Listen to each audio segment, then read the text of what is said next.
the country. I want to welcome one of, I think, everybody's favorite guests, Bob Whitcomb, Josh, former editorial page editor at the propaganda minister. Propaganda minister at the Province Journal, GoLocal columnist. Have not chatted War with criminal. you. Don't forget that. Let's talk poll. Yeah. Okay. Last week we released the John Della Volpe social sphere poll of Rhode Islanders and what they think. Were you surprised at any of the numbers, especially on right track, wrong track? Maybe a little bit surprised. People are a little bit more pessimistic on the wrong track business because the unemployment rate is quite low. As you can say, that's sort of misleading. The unemployment rate is misleading. Wages are still very low, and there's a lot of underemployment. People, so you can sort of, if you deconstruct that, it makes some sense. It's a bit more dour than I thought it would be. But I'm so used to Rhode Islanders being dour and depressed, and it's even New Englanders, even around Boston. It's much better now, but even around Boston, when I worked there, every year nothing would work. It's like the Kurt Vonnegut line, from Slaughterhouse-Five. Things would get worse and worse and never get better again. Right. And Rhode Islanders have been in this for much of the time since the 1930s. So it was worse than I thought. So it's interesting, John. But he's good. He's very good. He's one of the best pollsters. He's totally right down the middle. Yeah. He's looking at this scientifically. He's not swayed by political opinions. So yeah. He mentioned he had done focus groups up in Boston the previous couple of weeks, and people are concerned about how fast that city's growing. That's their biggest concern. It's a Seattle problem. Yeah, that's which might be Seattle and Boston. Yeah, that's right. Yeah, if your guess is correct. So let's switch over to people aren't buying that the governor is doing a good job managing the economy. I have to say that was the one area that I thought the governor would score well on. Because of the low unemployment rate? Because of the low unemployment, because of some high-profile economic development announcements. 50 people here, 100 people here. But it had buzz to it. It had some... I think people are more, we've talked about, I think people are more skeptical about this stuff, And, you could have 50 people or 100 people coming in, and then you could have 50 people and 100 people leaving. Creative destruction. And I think people across the United States, not just around here, are increasingly suspicious of this sort of, whatever you'd call it, cherry picking these companies to come in. They realize more and more that it's all very fluid, and they could leave in 15 minutes too. I got to tell you, it happened. The poll took place before Memorial Hospital's closure was announced, but it took place about a month after Benny's closure. I think Benny's has hit every Rhode Islander. This is a good point. I think that changed some of the psychological climate because it had been around so long, and there are nice people who run it, very paternalistic. We all went there. I suspect that may have pulled down the poll numbers. Just that psychological effect, the sense of decline. But of course, that's an old-fashioned retailer, and you have to expect that Bloomberg's and people who own it, realize that life is changing with online sales. But I think that's a good point. I bet 2 or 3 points could be attributed just to that. Yeah, absolutely. The other thing, her excellent number was only at 6%. Her poor number was 20-something%. I thought that those were surprising. That that strong base of hers is incredibly small. It's one of the smallest of anyone polled. It was half. Half of Donald Trump's number. It tends to be concentrated in places like Barrington, the east side of Providence, and other affluent areas. I think part of this problem is just sort of personality. If you see the governor close up having coffee with her, very warm and charming. In public, not so much. She seems like what they call in Europe a technocrat. Right. A chilly technocrat. And the Rhodes Scholar business doesn't much help her with a lot of people. Yeah, that's right. So let's jump over to some of the others. I thought another surprising was that more than half the people, more than half of Rhode Islanders, had no idea or had no opinion of Lieutenant Governor McKee. Because he's only been in office. Job. You should just they should go from governor to Secretary of State or whatever. I mean, they don't really do anything. Well, could you have an Arbor Day celebration at an elementary school in Rhode Island without the Lieutenant Governor? No. I mean, you could say he's trained to take over, but any number of other people can be with administrative and managerial experience. Not to be mocking, Yeah, trained to take over, yeah. does that mean he gets state police coverage Yeah, right. overnight? All that stuff, Yeah. free drinks. Now, you could make an argument which I believe now in a majority of states where the governor and lieutenant governor run together, Correct. like the president, vice Yeah. president. That makes more sense. Then you could look at the lieutenant governor as really an aide to the governor. Right. And he or she is in there hearing what the plans are, what's the program. That would make some sense. This business of this person running for lieutenant governor with no perceptible functions other than the assassination of somebody, the governor they take over. Right. It just, it's kind of nutty. And I think it goes back to colonial days, Yeah. if I'm not mistaken. There's really never been, the only exception might be when Fogarty was lieutenant governor Yeah. and Cherry was governor, in Yeah. which Two you had parties. an Yeah. activist Yeah. lieutenant Yeah. governor who was really challenging some of the policies. Yeah. That's really the last And actually, in time. that case, I think the lieutenant governor was wise to challenge some of the governor's policies. Right. But even there, I just think it's pretty silly. They ought to change the Constitution. A couple of the other interesting things was the only of the elected officials polled, in a little fairness to the legislative leaders and the two members of Congress, the polling was statewide. Right. They only represent a portion of it. It was surprising that Jack Reed was the only one more positive than negative. Yeah. And Sheldon Whitehouse at 39% has to be a cue that Senate seat has some level of vulnerability. I don't think it does, but I think I understand what's going on there. Again, it's a matter of presentation. I think Sheldon is perceived by some people as very elitist, and he is a member of the elite. He's about the nearest thing you get to the American aristocracy, Yeah, really. right. Like Claiborne Pell or something, who was one of his mentors. Right, As absolutely, you know, living yeah. in politics yourself.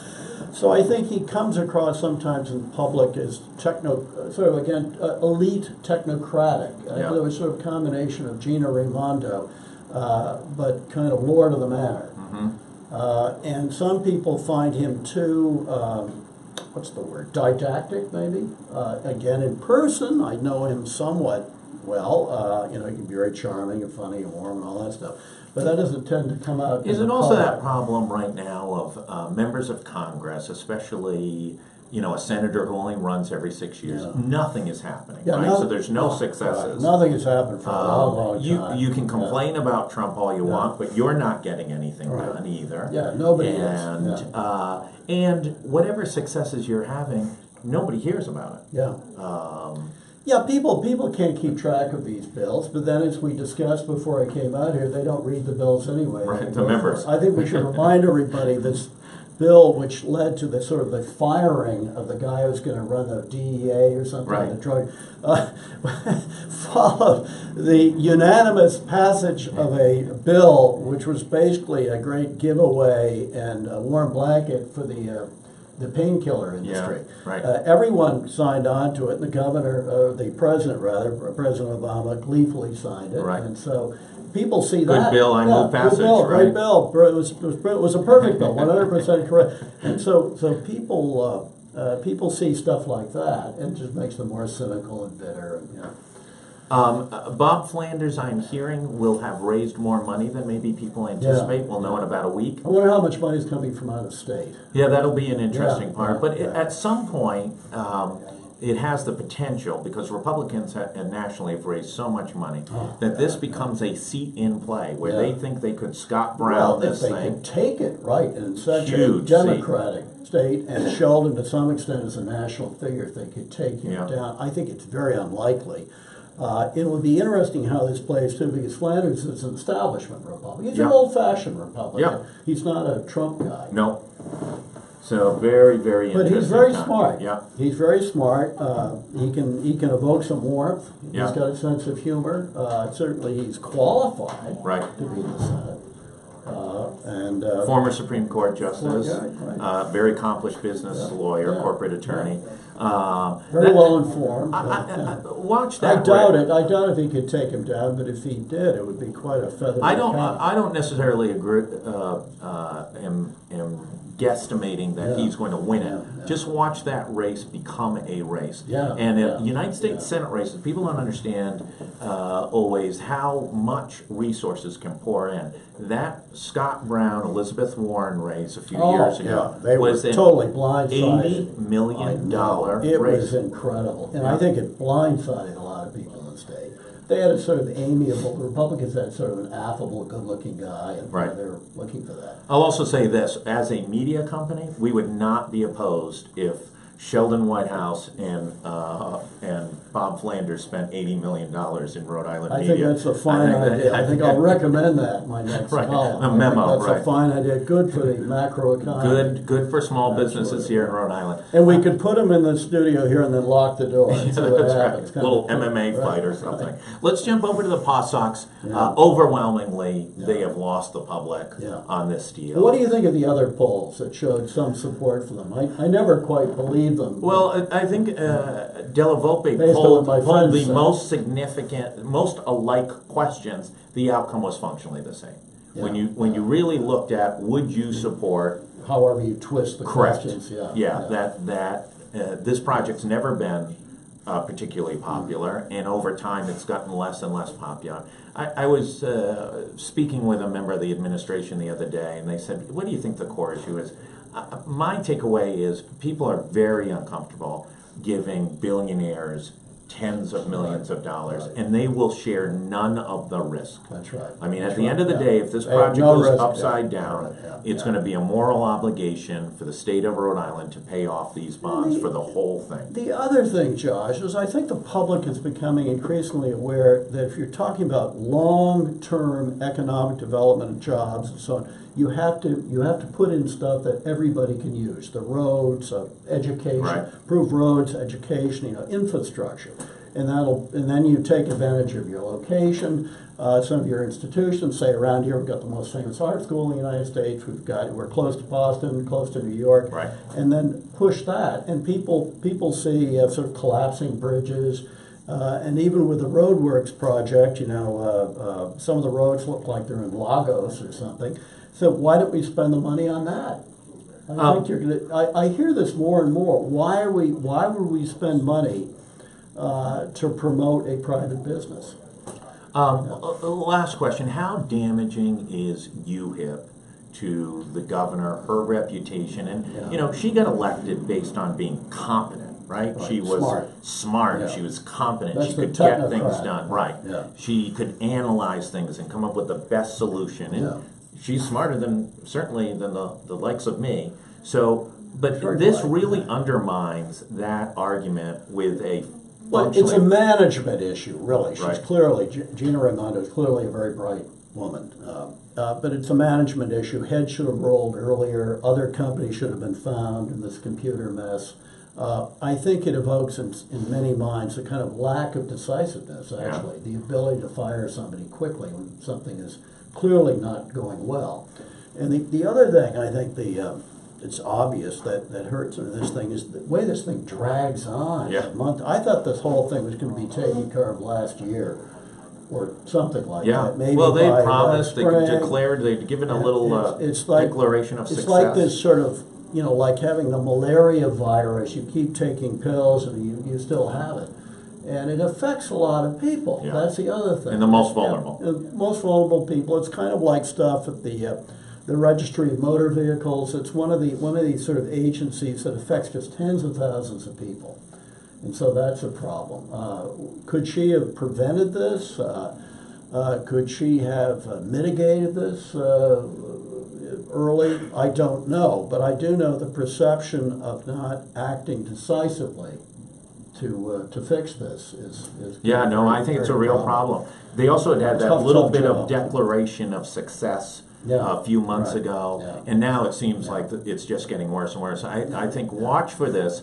If the ACLU takes that federal lawsuit and ask Judge Will Smith for a special master, I think that's the breaking point, because de facto, the court will have found that the state is not capable of managing its own business. Effectively, the court takes over. The court takes over with a special master, major embarrassment to the It's administration. like the prisons years ago. That's right. There was Michael special Keating master, and then- right? right. The I think it was the feds, right? The Yep. feds took over Yep. on various civil rights and other things. A lot of people don't know this, that the feds basically came in and took over the ACI. Absolutely. There was a It was Rhode very Island embarrassing. lawyer. There's a Rhode Island lawyer that has been the special master of the California prison systems, Matty Lopes, who was a disciple of right, Michael Keating, right, who's been right. functionally Yeah, he is. involved in the running of the California So- prisons for decades. So I do think if somehow, and I don't think it's going to happen, if somehow by the end of the year they can finally clean up this computer problem, then she'll maybe be okay. But if it's not by the end of the year, I think it could be really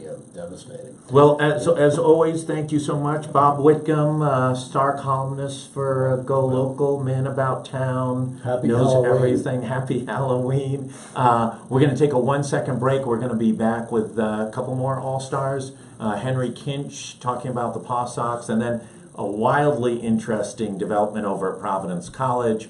Providence College continues to really wrestle with the issue of race amongst its student body, and one of the activist students over at PC is going to be on air with us. Thanks, everybody. We'll be right back.